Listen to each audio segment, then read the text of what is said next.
أعوذ بالله من الشيطان الرجيم. بسم الله الرحمن الرحيم.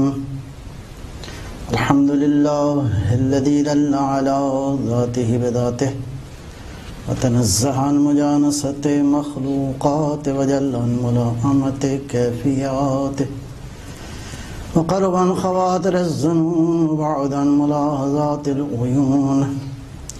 علم بما كان قبل أن يكون مالك الملك تؤتي الملك من تشاء وتعز من تشاء وتذل من تشاء بيده الخير وهو على كل شيء قدير.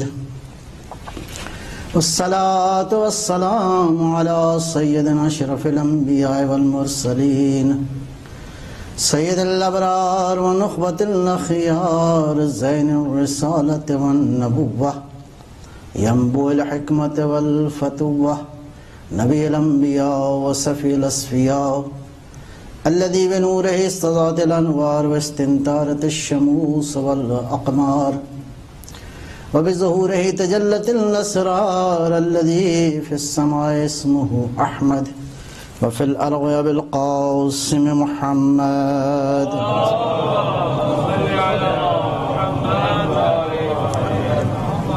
وعلى علي ابن عمه كاشف غمه سيد الأولياء والأوصياء أسد الله الغالب غالب على كل غالب الذي حبه فرض على الحاضر والغائب مولانا بالسبتين أمير المؤمنين علي بن أبي طالب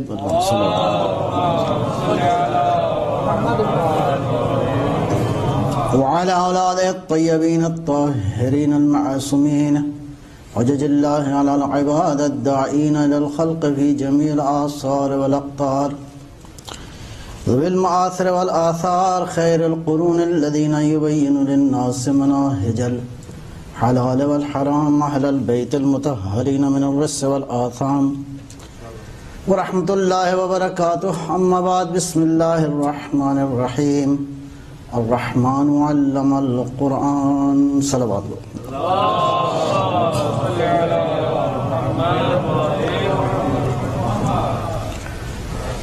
رحمان نے تعلیم کیا، علم دیا. القرآن قرآن کو، کہ قرآن کیسی کتاب ہے کچھ تعارف کل عرض کیا آپ کی خدمت میں. خود قرآن نے جو اپنا تعارف کروایا ہے، حقیقت امر یہ ہے کہ اگر وہ سمجھ میں آ جائے تو سمجھ میں آئے کہ صاحب قرآن کس قدر عظیم ہے، اور اسی تسلسل میں وارثان قرآن کی عظمت کیا ہے. حقیقت یہ ہے کہ ہم بارگاہ سے قرآن سے ہی متعارف نہیں ہیں. ہمارا خیال یہ ہے کہ قرآن یہی الفاظ ہیں، یہی معانی ہیں، یہی سادہ سادہ تفسیر ہیں. نہیں، یہ تو ابھی تو قرآن تم نے دیکھا ہی نہیں ہے. جس قرآن کو اللہ عظیم کہہ رہا ہے، جس قرآن کو خداوند عالم، کون سا قرآن؟ بسم اللہ الرحمن الرحیم. وَلَوْ أَنَّمَا فِي الْأَرْضِ مِنْ شَجَرَةٍ أَقْلَامٌ وَالْبَحْرُ يَمُدُّهُ مِنْ بَعْدِهِ سَبْعَةُ أَبْحُرٍ مَا نَفِدَتْ كَلِمَاتُ اللَّهِ. کیا ترجمہ ہے؟ فرمایا کہ اگر زمین پر جتنے درخت موجود ہیں یہ قلمیں بن جائیں،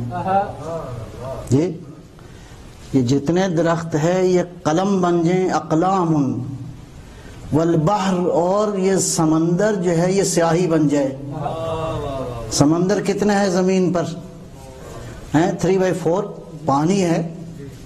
قرآن کہتا ہے یہی نہیں بلکہ یہ سمندر 7 ٹائمز بڑھ جائے، یعنی اس طرح زمین پہ پانی 7 برابر اور ہو جائے، اور یہ قلموں سے اس سیاہی کے ذریعے اللہ کے کلمات کو تم لکھنا چاہو تو ما نفدت کلمات اللہ، سیاہی ختم ہو جائے گی، اللہ کے کلمات ختم نہیں ہوں گے۔ تو خدا کی قسم ایسی کتاب کسی ایسے وجود میں ہوگی جس طرح قرآن کے اوصاف ختم نہیں ہو سکتے، اس کے اوصاف کا احاطہ نہیں کیا جا سکتا۔ نعرہ حیدری۔ تو وہ قرآن، میں نے عرض کیا قرآن اپنا تعارف کرواتے ہوئے ایک اور جگہ فرماتا ہے صاد والقرآن ذی الذکر، قرآن صاحب ذکر ہے۔ میں عرض کروں قرآن ذکر بھی ہے، صاحب ذکر بھی ہے، قرآن ذاکر بھی ہے۔ قرآن ذکر بھی ہے، صاحب ذکر بھی ہے، اور قرآن ذاکر بھی ہے۔ تو ایسا قرآن اللہ کہاں رکھے گا؟ وہیں رکھے گا۔ اللہ کہتے ہیں نا اِنَّا عَلَيْنَا جَمْعَهُ، پروردگار یہ قرآن کہاں جمع کیا ہے تم نے؟ پروردگار یہ قرآن کہاں پہ رکھا ہے؟ اب اگر قرآن کے یہ اوصاف جہاں تو رکھ رہا ہے، برادران ظرف اور مظروف میں اگر نسبت نہ ہو، اگر ظرف اور مظروف میں نسبت ہی نہ ہو تو غیر عاقلانہ ہے، ظرف کچھ اور ہو مظروف کچھ اور ہو۔ تو ان اوصاف کا مالک قرآن، ان اوصاف والی کتاب پروردگار کہاں رکھے گا؟ اسی وجود میں رکھے گا جو ذکر بھی ہو، صاحب ذکر بھی ہو، اور ذاکر بھی ہو۔ یہ تو اب جس وجود کو دیا الرحمن علم القرآن، وہ ذاکر بھی ہے، ذکر بھی ہے، اور صاحب ذکر بھی ہے۔ اللہ اکبر۔ کیسے؟ سورہ طلاق میں ارشاد فرمایا قد انزل اللہ الیکم ذکرا، اللہ نے تمہاری طرف ذکر کو نازل کیا ہے۔ آیت رکتی ہے یہاں پہ، ایک دائرہ ہے کہ تاکہ سوچو یہ ذکر کیا ہے۔ دائرے کا مطلب ہے وقف کرو، تھوڑا سا غور کرو کہ اللہ نے یہ ذکر جو نازل کیا ہے یہ کیا ہے۔ اب تم نے سوچا ادھر اگلی آیت نے تمہیں جواب دے دیا۔ قد انزل اللہ الیکم ذکرا رسولا یتلو علیکم آیات اللہ، یہ ذکر اللہ کا رسول ہے جو تمہارے سامنے اللہ کی آیت۔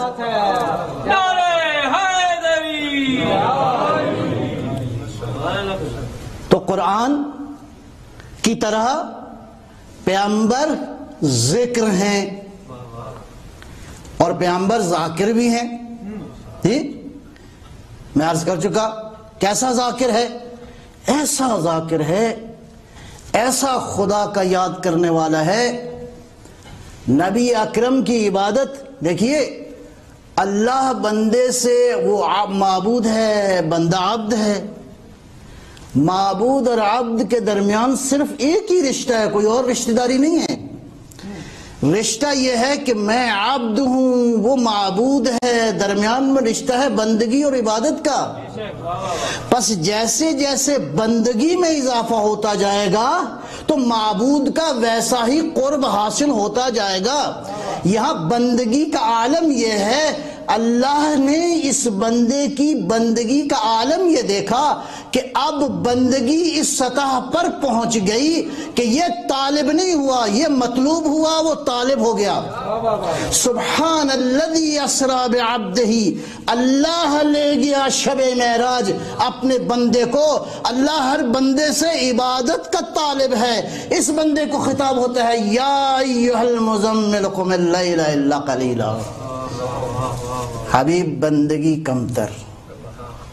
تو رسول اللہ ذاکر بھی ہیں اور ذکر بھی ہیں۔ رسول اکرم صاحب ذکر بھی ہیں۔ لیکن یہ بات جب ہم کہتے ہیں تو ہماری مراد کیا ہوتی ہے؟ جب پیغمبر اکرم کے فضائل بیان کرتے ہیں، جب نبی اکرم کے فضائل بیان کرتے ہیں تو یقیناً پیغمبر کے وجود کے جو ٹکڑے ہیں اس کی کنٹینیوشن میں وہی فضائل کے مالک ہیں۔ اصل اس کائنات کے اندر نور کی جو حقیقت ہے وہ حقیقت محمدیہ ہے۔ حقیقت محمدیہ یعنی علی ابن ابی طالب، حقیقت محمدیہ یعنی فاطمہ زہرا، حقیقت محمدیہ یعنی حسن مجتبی، حقیقت محمدیہ یعنی حسین تا مہدی صلوات اللہ صلی اللہ علیہ۔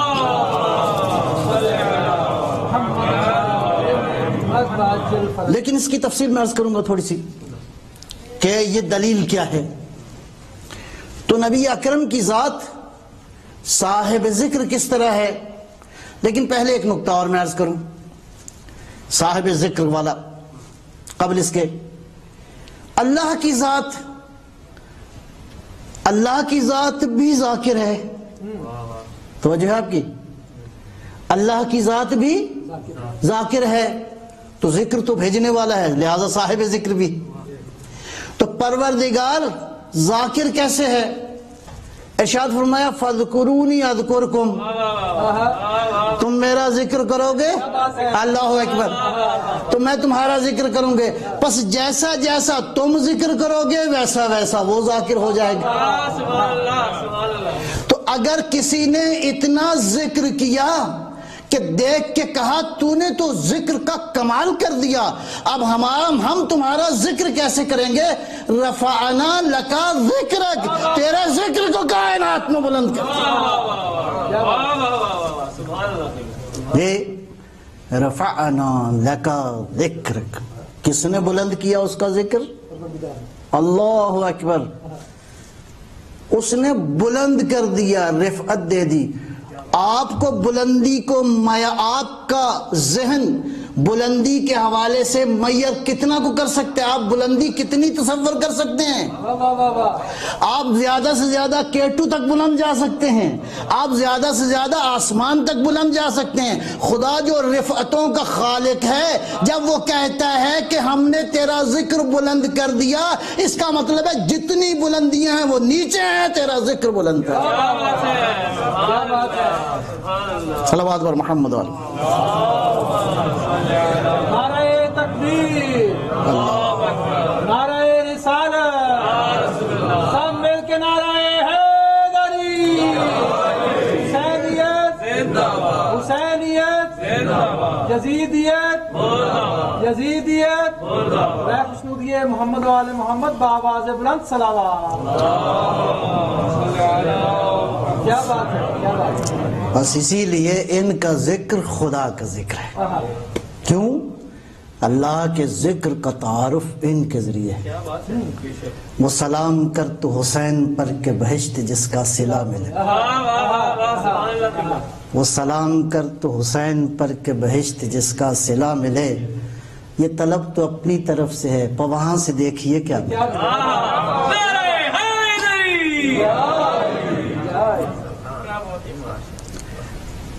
اب یہ صاحب ذکر ہیں۔ اللہ کیا فرماتا ہے؟ فَاسْأَلُوا أَهْلَ الذِّكْرِ إِن كُنتُمْ لَا تَعْلَمُونَ، سوال کرو اہل ذکر سے اگر تم جاہل ہو۔ بس جس کو اپنی جہالت کا اعتراف ہے وہ اہل ذکر کی بارگاہ میں چلا جائے۔ تو آپ جتنا بھی علم حاصل کریں تو کتنے کو آپ عالم ہو گئے جی؟ پس اہل ذکر کے پاس جاؤ۔ دیکھیے قرآن ایک جگہ فرماتا ہے اتاکم من کل ما اتاکم، صلوات ایک طرح فرمائیں گے انشاءاللہ۔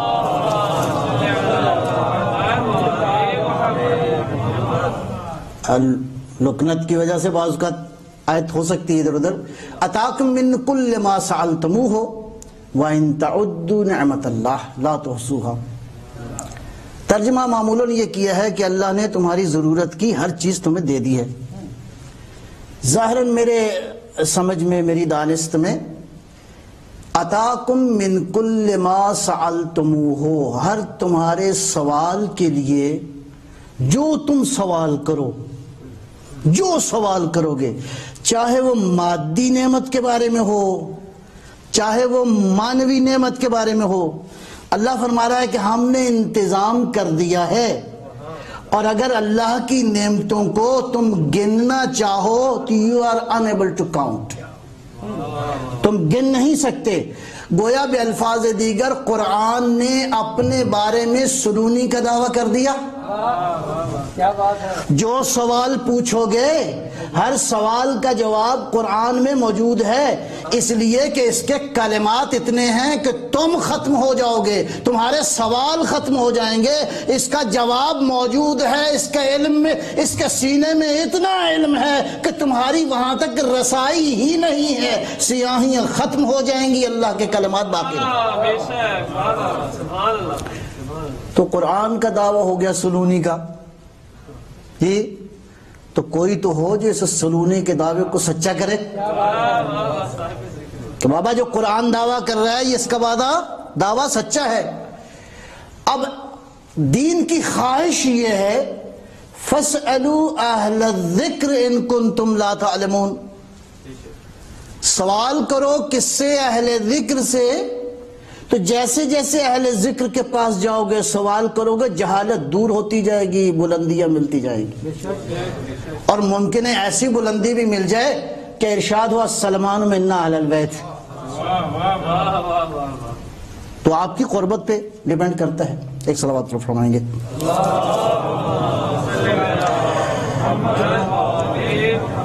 یہ توجہ ہے انشاءاللہ۔ فَاسْأَلُوا أَهْلَ الذِّكْرِ۔ اب دیکھیے تھوڑا سا ذرا اہل کو سمجھیں پھر ذکر کی بات کرتے ہیں۔ دو لفظ ہیں نا، اہل الذکر، اہل اور ذکر۔ اہل کس کو کہتے ہیں؟ اہل لغت یہ کہتے ہیں کہ اہل ہے هو الانس مع التعلق والاختصاص۔ اس کا مطلب ہے جہاں دو طرف آپس میں تعلق ہو، انس ہو، تو وہاں اہلیت پیدا ہو جاتی ہے۔ جیسے اہل تورات، جیسے اہل انجیل، جیسے اہل کتاب، جیسے اہل مثلاً برطانیہ، جی اہل مکہ، اہل مدینہ۔ اس کا مطلب ہے جہاں آپ اس چیز کے ساتھ اگر انس پیدا ہو گیا، تعلق پیدا ہو گیا، تو وہاں پہ آ جائے گی اہلیت کا ٹائٹل آ جائے گا۔ اچھا، اہل الذکر وہ جو کہ ذکر کے اہل ہیں۔ ایک نقطہ اور یہاں پہ قابل توجہ ہے، وہ ہے اہل البیت۔ جی توجہ ذرا، میں توجہ کا طالب ہوں۔ دیکھیے بیت جو ہے اس کی تعریف کیا ہے لغت کے حساب سے؟ بیت کہتے ہیں مأوى الانسان باللیل، انسان جہاں رات ٹھہرے اس کو بیت کہتے ہیں۔ ٹھیک ہے جی، سلمنا، لغت کے حساب سے ہم نے مان لیا۔ لغت یہ کہتی ہے کہ بیت جو اس کو کہتے ہیں جہاں انسان قیام کرتا ہے۔ خوب قیام کرنے والے کون کون سے لوگ ہوتے ہیں؟ مثلا فرض کریں والدین ہیں، اولاد ہے، نسبی سببی رشتے جتنے بھی ہیں وہ اس گھر میں رہتے ہیں۔ جی مثال کے طور پر نسبی رشتے تو ہو گئے نسب کے حساب سے، سببی رشتے جتنے ہیں، شادی ہوئی تو سبب بن گیا تو رشتے سارے ہو گئے۔ بعض اوقات اعزازی رشتے بھی ہوتے ہیں، اس میں ممکن ہے کچھ اور لوگ بھی شامل ہو جائیں۔ تو نبی اکرم کے گھر میں جتنے بھی گھر تھے ان گھروں میں مسلمان بھی آ کے بعض اوقات آتے تھے، تو اس کا مطلب ہے اس گھر میں قیام کرتے تھے۔ ام حبیبہ رضی اللہ تعالی عنہ کا باپ بھی کبھی کبھی آتا تھا، تو وہ مسلمان تو نہیں تھا لیکن بہرحال چونکہ باپ تھا لہذا آتا تھا وہ بھی۔ تو لغت کی اس تعریف کے مطابق اس گھر میں اس گھر کو بنایا کس نے ہے؟ ظاہر عام مسلمانوں نے بنایا۔ اس گھر کا میٹیریل کیا تھا؟ ظاہر اس زمانے کے حساب سے اینٹیں، گارا، لکڑی، تو بنانے والے بھی مسلمان تھے، اور یہ گھر تھا جو کہ مدینہ میں مثلاً چند ایک گھر تھے حضور کے. تو اس گھر میں جتنے رشتہ دار آتے ہیں، رہتے ہیں، قیام کرتے ہیں، یہ سارے کے سارے کیا ہو گئے؟ اہل بیت ہو گئے. صلوات بر محمد والے محمد.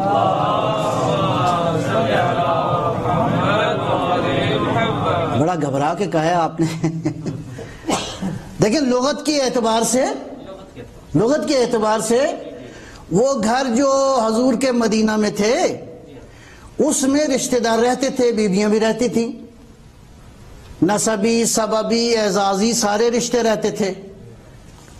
تو آپ گھبرائے نہیں، اس لیے کہ بیت کی قسمیں دو ہیں، دو طرح کے بیت ہیں. ایک بیت وہ ہے وہی جو لکڑی کا ہے، گارے کا ہے، مٹی کا ہے اور زمینی ہے جی. تو جس کو اس مٹی والے گھر میں زمینی گھر کے ساتھ نسبت ہے وہ اس گھر کے مطابق ہو گیا اہل بیت. لہذا بیویاں بھی آ گئیں، رشتہ دار بھی آ گئے، اور سارے جو بہرحال تعلق دار ہیں وہ سارے کے سارے آ گئے. لیکن عزیز من بیت ہے دو طرح کا. ایک وہ بیت ہے جو زمینی بیت ہے، اس بیت کا بنانے والا بھی عام انسان ہے. میں جس بیت کی ذکر کر رہا ہوں اس بیت میں اور اس بیت میں فرق ہے. جب کہتے ہیں اہل البیت تو اس بیت سے مراد وہ نہیں جہاں سببی، نسبی، اعزازی رشتے ہوں. اس بیت کا تعلق ہے بیت نبوت کے ساتھ، اور یہ نبوت کا گھر یہ بنانے والا انسان نہیں ہے، اللہ کی وحی ہے. اس گھر کو مٹی، گارے اور لکڑی سے نہیں بنایا گیا.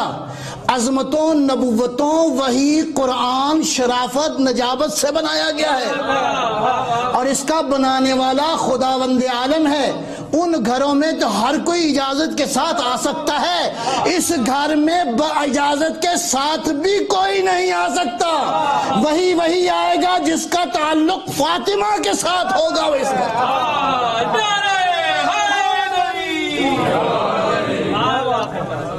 گھر فاطمہ زہرا کا بڑی شان کا گھر ہے، گھر فاطمہ زہرا کا بڑی شان کا گھر ہے. جبریل کی منظر ہے جو قرآن کا گھر ہے، اسلام کے ماحول میں ایمان کا گھر ہے، مومن کی منافق کی یہ پہچان ہے. کچھ لوگ مرے جاتے تھے اسی رنج و الم میں. اس گھر کا دروازہ کیوں کھلتا ہے مسجد کے سائد میں؟ نعرہ حیدری. اس گھر میں وہی آئے گا جس کا تعلق زہرا سے ہوگا. ابوہا و بعلوہا و بنوہا. تو اس گھر میں کون ہے؟ لہذا یہ گھر وہ ہے جو چادر کے نیچے والا ہے، چھت کے نیچے والا نہیں ہے. اور یہ بھی روایات میں موجود ہے فاطمہ زہرا کے گھر کی چھت یہ نہیں تھی، براہ راست عرش الہی تھا. پس جس گھر کا میں ذکر کر رہا ہوں وہ گھر وہ ہے کہ اس گھر میں اگر آپ اجازت مانگیں گے تو ام سلمہ کو بھی اجازت نہیں ملی. وہ خیر پر ہیں لیکن اس گھر کا تعلق وہی ہے کہ گویا اس گھر کا تعلق قرآن سے ہے، نبوت سے ہے، رسالت سے ہے، عظمتوں سے ہے، عبادتوں سے ہے، شرافتوں سے ہے، نجابتوں سے ہے. بلکہ ہم اہل بیت النبوہ و معدن الرسالہ و مختلف الملائکہ. یہ وہ گھر ہے جہاں جبرائیل آ کے بھی ڈیوٹی دیتا ہے. اس گھر برائے خوشنود یہ سیدہ طاہرہ بآواز بلند صلوات.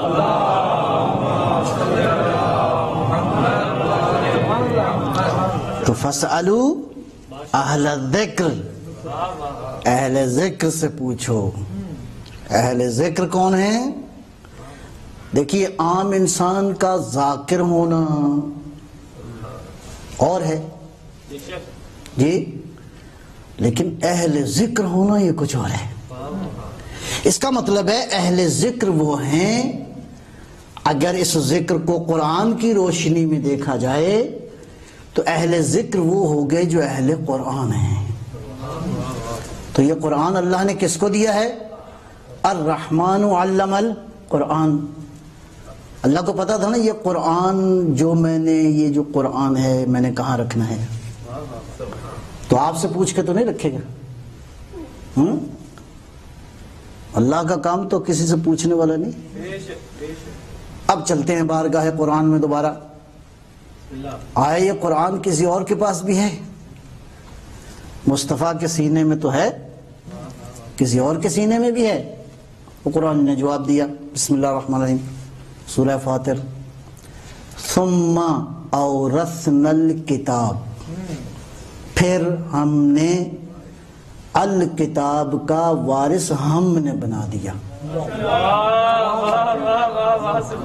اچھا پھر یہ بتا رہا ہے کہ پہلے ہوا ہے پھر ہوا ہے. جی پہلے ہوا ہے یہ عمل اور پھر ہوا ہے. تو آیت بتا رہی ہے. دیکھیں قرآن کی خوبی یہ ہے کہ وہ اوصاف بتاتا ہے. نام بتاتا تو اللہ جانے کتنے آ جاتے. تو اوصاف بتائے ہیں، جہاں جہاں بیٹھتے ہوں فٹ وہیں وہیں تمہیں مصداق نظر آ جائے گا. انما یرید اللہ لیذھب عنکم الرجس اہل البیت ویطہرکم تطہیرا. اللہم صلی اللہ.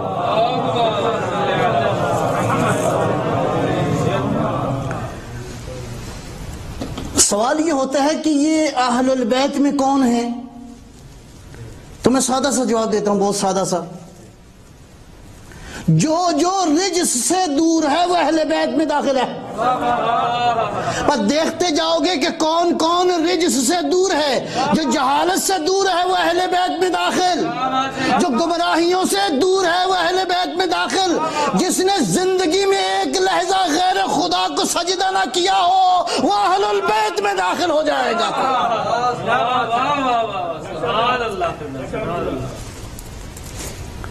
ثم اورثنا الکتاب، پھر ہم نے الکتاب کا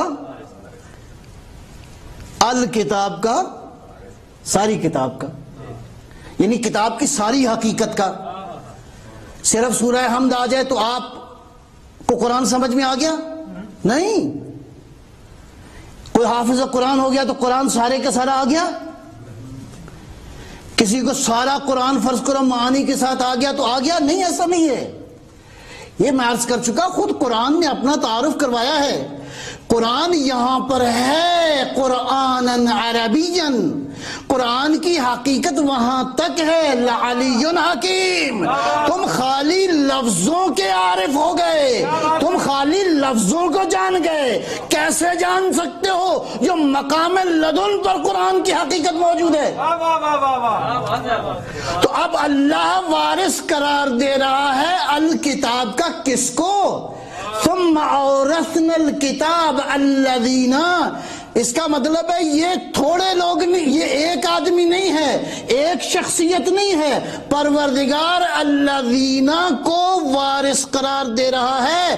آپ وارث نہ بناؤ، جس کی شے ہے وہی وارث بنائے گا. کیا بات ہے.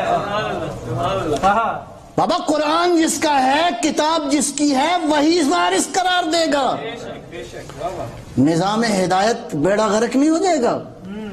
اگر کسی یونیورسٹی میں کوئی لیکچرر، کوئی پروفیسر فرض کرو کسی ٹاپک کا بہت ماہر ہے، اگر اس کی جگہ کوئی میٹرک پاس لے آئیں گے تو ساری دنیا کیا کہے گی؟ اس یونیورسٹی کے اندر نظام تعلیم جو ہے وہ درست نہیں ہے. پروردگار دیکھ رہا ہے کہ جیسا قرآن ہے ویسوں کو وارث قرار دے. ثم اورثنا الکتاب الذین اصطفینا من عبادنا، ہم نے استفینا، ہم نے الکتاب کا وارث قرار دے دیا اپنے کچھ مصطفیٰ بندوں کو. پس ایک وارث نہیں ہے مصطفیٰ، کچھ مصطفیٰ ہیں جو وارثان قرآن ہیں. صلوات بر محمد وعلی محمد. کیا بات ہے. علامہ اقبال مرحوم نے ایک فارسی کے اشعار بہت ہیں لیکن میں صرف ابھی اس موقع کی مناسبت سے وہ خوبصورت شعر ہے، بہت سادہ بحر، سادہ الفاظ، بہت گہرا مطلب ہے۔ امیر المومنین کی شان میں ایک شعر ہے، اے وصف تو مدحت محمد، یا علی تیرا وصف کرتا ہوں ثنا محمد کی ہوتی ہے۔ کیا بات ہے، یا علی وصف آپ کا کرتا ہوں ثنا محمد کی ہوتی ہے، اس لیے کہ اے سر نبوت محمد، محمد کی نبوت کا راز علی ابن ابی طالب۔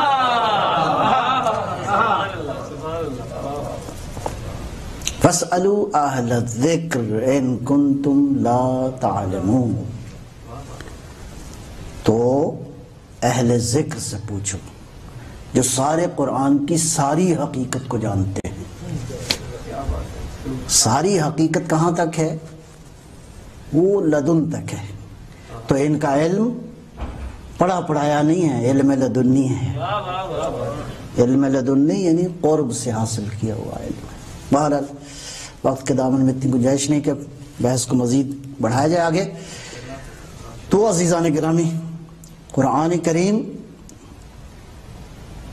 ایک ایسا خدا نے اس کتاب کو بھیجا ہے کہ روایات میں یہ ہے کہ قرآن کا عمق اور گہرائی اتنی ہے، تم جتنا نیچے اترتے جاؤ گے اس کی گہرائی بڑھتی جائے گی۔ اللہ اکبر۔ وارثان قرآن میں سے ایک وارث کون ہے؟ وہی ہستی جس نے قرآن کی اور دین کی حقیقت کو بچانے کے لیے قربانی دی۔ کون؟ حسین ابن علی۔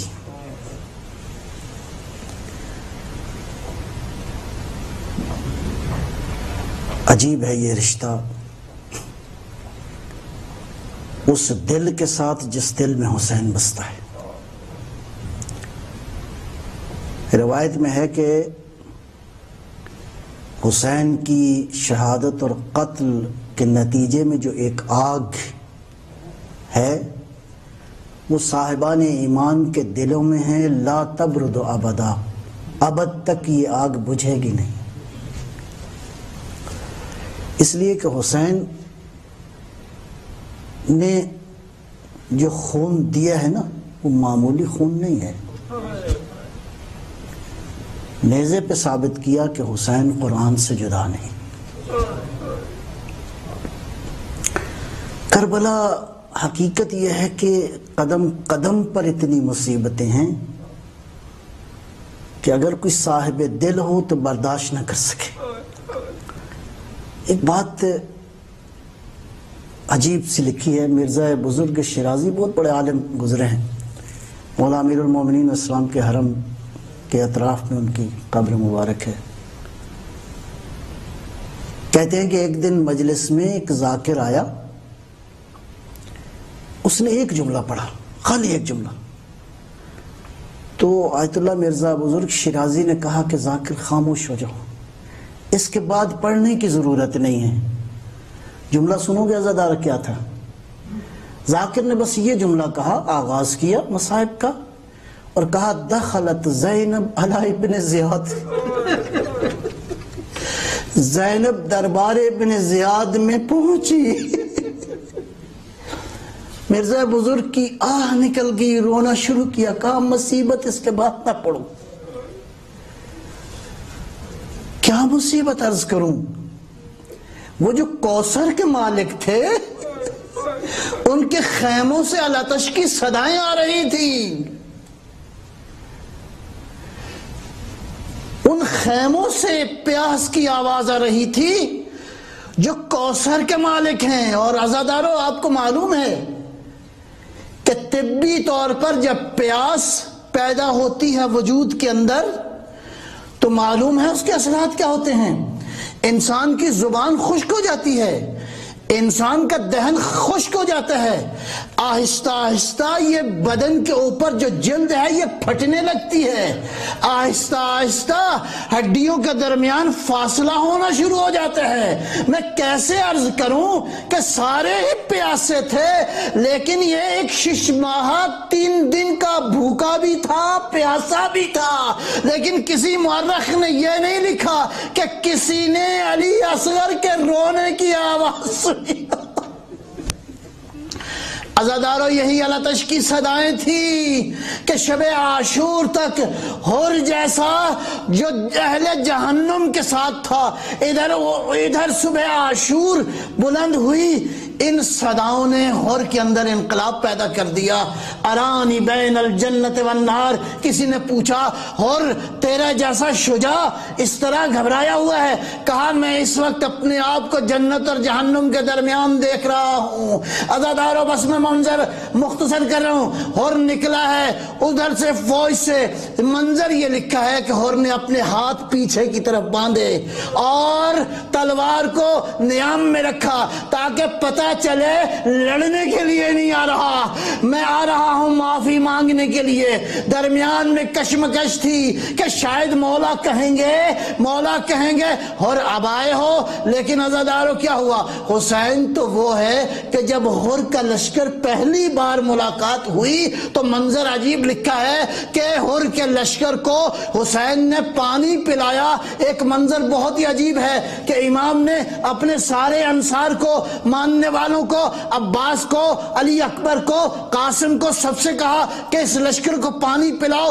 تاریخ یہ کہتی ہے، راوی خود کہتا ہے میرے پیاس کی حالت یہ تھی کہ میں ہلکان تھا، میں بڑی مشکل سے میدان میں پہنچا، تو اب جب دیکھا حسین نے کہ سارے پانی پلا رہے ہیں، اس پیاسے کو پانی پلانے والا کوئی نہیں ہے۔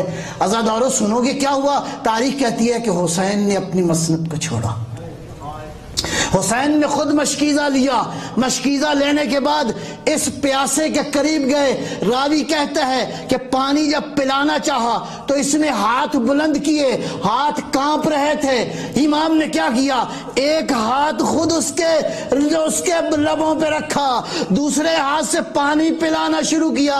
حسین تو دریائے کرم ہے، اگر کوئی پیاسا آ جائے تو حسین ایسا کریم ہے، اپنی مسند کو چھوڑ کے تمہاری حاجت کو پورا کرے گا۔ عزادارو پہنچا اور بس ایک جملہ عرض کروں گا، جیسے ہی قریب آیا آواز دی عباس، علی اکبر، او جوانوں اٹھو، مہمان کا استقبال کرو، مہمان آیا ہے۔ پہنچا اور قدموں میں گرا، حسین نے گلا نہیں کیا، نہیں کہا حر اب آئے ہو، نہیں، سینے سے لگایا ارفع راسک یا شیخ، اے شیخ اٹھو، حسین کے دل میں کینہ نہیں ہے۔ مولا آج یہ عزادار آئے ہیں تیری بارگاہ میں، تو سری الرضا کا مجسم ہے، اگر سری الرضا کا کسی نے معنی دیکھنا ہو تو کربلا میں حسین موجود ہے، آئے اور اس کے بعد ایک جملہ کا، مولا بس ایک بات بتائیے گا، کیا میری قربانی میری معافی بن سکتی ہے؟ کیا میں قتل کر دیا جاؤں؟ یہ میرا قتل حل من توبتن، کیا کوئی توبہ کی گنجائش ہے؟ بہرحال مختصر یہ ہے کہ اب حر نے اجازت لی، اجازت لینے کے بعد حر کے ساتھ تاریخ کہتی ہے کہ حر کا ایک بیٹا بھی تھا، پہلے بیٹے کو بھیجا، جیسے ہی بیٹے نے آواز دی نا، باپ کو پکارا میری مدد کے لیے آؤ، تو حر بھاگتا ہوا پیچھے گیا۔ تاریخ کہتی ہے کہ قبل اس کے گھر پہنچتا حسین نے اپنے ہاتھوں پہ اس نوجوان کا سر رکھا ہوا تھا۔ مولا آپ پہنچ گئے، کہا تمہیں نہیں معلوم اگر جوان سال بیٹا قتل ہو جائے تو بوڑھے باپ پہ کیا گزرتی ہے، اور تمہیں نہیں معلوم کہ جب حسین علی اکبر کے جنازے پہ پہنچے تو کیا عالم تھا۔ عزادارو پس منظر یہ اور نہ اذن لیا امام کی راہ میں فدا ہوا قبل اس کے کہ اور دنیا سے جاتا امام نے سر کو اپنی گود میں لیا اور کہ آنکھوں سے خون کو ہٹایا جیسے ہی آخری نگاہ کی بولا آپ بس یہ آخری زیارت تھی اللہ اکبر اب امام نے ایک رومال باندھا اور کے ماتھے کے اوپر لیکن ہاتھ باندھ کے عرض کروں گا آپ نے تو سب کی اپنی گود میں لیا لیکن حسین کا سر کس نے گود حسین کا سر گود میں لینے والا کون تھا شاید عالم باطن میں آئی ہو بکی چھوڑ کے فاطمہ زہرا اور میرا لال میں موجود ہوں لیکن تاریخ کہتی ہے ضربیں لگ رہی تھی ٹلہ زینبیہ پہ پکار رہی تھی اے ابن سعد دیکھ نہیں رہے کہ کس کی گردن پہ یہ خنجر چل رہا ہے عزادارو یہ سر سجدے سے خود اٹھا نہیں ہے محراب کوفہ میں علی کے سر پہ ضربت لگی تو علی نے سر خود اٹھایا لیکن کربلا کے میدان میں شمر کا ہاتھ تھا سر نیزے پہ بلند ہو گیا سیعلم الذین ظلموا ایان قلب ماتم حسین